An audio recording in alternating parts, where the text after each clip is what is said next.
नाजरीन, drama serial पामाल की आने वाली नेक्स्ट एपिसोड में हम देखने वाले हैं आखिरकार रजा अपनी बीमारी से हार जाएगा और उसकी डेथ हो जाएगी। मलका और उसकी बेटी अकेली रह जाएंगी।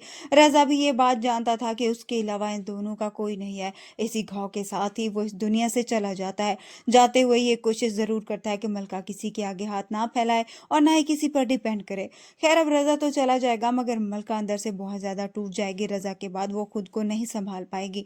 मगर मलका की माँ अपनी बेटी को समझाएगी कि उसे अपने लिए नहीं तो अपनी बेटी के लिए हिम्मत करना पड़ेगी। इसलिए मलका भी अब कोशिश करेगी कि हिम्मत करे ताकि उसकी तरह उसकी बेटी वो जिंदगी ना गुजारे। मलका वो सब करने के लिए कोशिश करेगी जो रजा चाहता था। मलका एक मजबूत औरत बनकर दिखाएगी। उधर से अब रजा का भाई और भाभी भी मलका के घर चक्कर लगाते रहेंगे। शहूद अब ये चाहेगा कि उसके भाई का जो कुछ था वो सभी उसे मिल जाए और यही उसके सारे मामलात को देखे। इसलिए वह दोनों ही लालची मियाँ बीवी जाकर इस बारे में मलका से बात करेंगे कि जो कुछ भी रजा के मामलात हैं और जो कुछ भी था वो उसके कागजात उसके हवाले करें। मगर अब रजा जो अपनी जिंदगी में ही सब कुछ मलका के नाम करके जाता है, क्योंकि वो जान चुका होता है कि उसका भाई उसकी बेटी का सहारा नहीं बन सकता। इसलिए अब मलका सारे कागजात शहूद को दिखाएगी और बताएगी कि रजा ने वसीयत की थी कि उनके बाद वही सब कुछ देखेगी। शहूद ये सब देखकर हैरान रह जाएगा और मलका से कहेगा कि इसका मतलब ये है कि रजा को मुझ पर भरोसा नहीं था।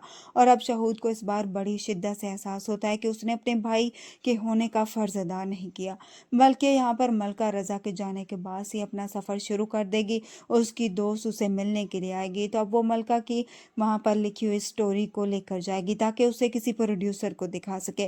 मलका वो अपनी ही कहानी होगी और अब वो कहानी लोगों को इतनी ज्यादा पसंद आएगी कि उसे बेहतरीन कहानी राइटर का अवार्ड भी मिल जाएगा। इस तरह से मलका अब एक बेहतरीन राइटर बन जाएगी और हर जगह ही उसकी कहानियों के चर्चे होंगे। मलका अपनी जिंदगी में बहुत ज्यादा आगे बढ़ जाएगी मगर इस सब के बावजूद रजा को अपने दिल से नहीं निकाल पाएगी। उसी की ही यादों में अपनी सारी जिंदगी गुजार देगी और अपनी बेटी को भी बहुत ज्यादा मजबूत बनाएगी ताकि वो हर अच्छे और बुरे वक्त में उसे किसी भी मुश्किल का सामना ना करना पड़े। वीडियो पसंद है तो वीडियो को लाइक कर दे।